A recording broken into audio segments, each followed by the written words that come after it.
Everyone, नमस्कार. कसे आहात? मजेत ना? आज मस्त चमचमीत झणझणीत एका ताईंची रिक्वायरमेंट होती. मी मसाला घ्यायला गेले होते. ते म्हटलं दाबेली कशी बनवायची, मला व्हिडिओ पाठवा. तर ऑलरेडी माझ्याकडे अगोदर पण टाकलेला आहे मी व्हिडिओ, पण तरी पण परत एकदा मी बनवते तर परत एकदा टाकते. बटाटा उकडून आपण किसून घेतलेलं आहे, कोथिंबीर, दाबेली मसाला, थोडंसं लाल तिखट टाकले, हळद आणि जिरे. तर आपल्याला याची भाजी बनवायची. पहिले थोडं तेल, 2 पळे तेल टाकले मी. थोडं गरम झालं की जिरे छान त्याच्यात तडतडू द्यायचे. तर जिरे छान तडतडले, तेल अगोदर तापून घ्या, म्हणजे जिऱ्याला छान मस्त फोडणी बसते, छान वास बसतो. ते दाबेलीमध्ये खूप छान लागतात. जिरे छान तडतडलेत. आता मस्त कढीपत्ता स्वच्छ धुवून घेतलाय. कढीपत्ता छान परतून घ्यायचा आहे. दाबेली म्हटले की सगळ्यांच्या तोंडाला पाणी सुटतं. थोडी कोथिंबीर आणि मसाले अगोदर डायरेक्ट का नाही टाकायचे, कारण ते जळतात. त्याच्यामुळेच अगोदर मी थोडीशी कोथिंबीर आणि कढीपत्ता टाकले. त्याच्यामुळे मसाले आपले छान परतले जातात. मसाले छान परतू घ्यायचे आहेत असे एकदम छान मस्त. आणि दाबेली मसालाच वापरा, घरी पण बनवू शकता. आणि आता हे मी बटाटे जे किसून घेतलेत ना, ते यात टाकून घेते आणि छान एकजीव करायचे. कुठेही मसाला असा कुठं हे नाही झालं पाहिजे की कुठं वाईट दिसतंय बटाटा.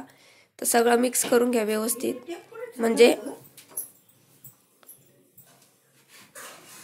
छान मिक्स करून घ्यायचे आणि कमी गॅसवर मिक्स करायचे. हे पहा, या पद्धतीने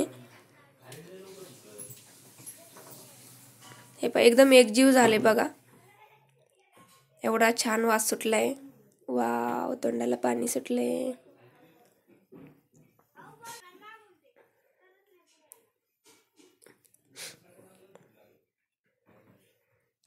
आता थोडंसं मीठ टाकायचे चवीपुरतं. तुम्ही अगोदरच टाकू शकता, माझ्याकडनं विसरलं होतं टाकायचं. आता छान मिक्स झाले. आता थोडंसं मीठ टाकून मी परत एकदा याला छान मिक्स करून घेते आणि कमी गॅसवर करायचे, कारण हा मसाला सगळ्या भाजीला लागला पाहिजे, मिक्स झाला पाहिजे. थोडीशी कोथिंबीर अगोदर पण टाकलेली आहे मी, तरी पण वरतून थोडीशी टाकली आहे. छान मिक्स करून घेतल्यानंतर हे खाली मी एका ताटामध्ये किंवा एका डिशमध्ये तुम्ही काढून घेऊ शकता. हे छान असं पसरून घ्यायचे, स्प्रेड करून घ्यायचे. त्याच्यावरतून हे का करून घ्यायचे, कारण आपल्याला ते स्टफिंग एकदा बनवून घेतलं की आपल्याला दाबेलीमध्ये भरायला सोपं जातं. किती छान, किती सुंदर दिसते. कोथिंबीर आणि मस्त घरचे डाळिंबाचे घरीच वडिलांनी सकाळी डाळिंब आणले होते दाबेली बनवायची म्हणून. बघ किती छान डाळिंब आहेत. आणि डाळिंब असल्याशिवाय दाबेली पूर्ण होतच नाही. डाळिंब पाहिजे म्हणजे पाहिजे, एक जरी असलं तरी चालेल. आणि छान मस्त बारीक चिरलेला कांदा. सगळीकडे स्प्रेड करायचं सारखाच, म्हणजे असं दाबेलीत भरू तसं सगळीकडं ते हे होतं. आणि हे खारे शेंगदाणे, तिखट शेंगदाणे घरीच बनवलेत मी, खूप छान लागतात. तुम्हाला विकत आणायचे असतील तर विकत आणा. आणि हे असं थोडंसं दाबून घ्यायचे.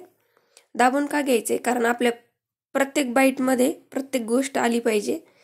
ते असे घेताना त्यात बाहेर नाही गेली पाहिजे, म्हणून असं दाबून घ्यायचे. म्हणजे तो मसाला सगळ्या याच्यामध्ये प्रत्येक गोष्ट येईल. आपले कांदा येईल, डाळिंब येईल आणि खारे शेंगदाणे येतील. खारे शेंगदाणे कसे बनवायचे, तर मी शेंगदाणे छान खरपूस भाजून घेतले, त्याची साल काढली. आणि साल काढल्यानंतर बघा हे 2-2 भाग केले ते शेंगदाण्याचे. त्यात काय करायचे, थोडंसं लाल तिखट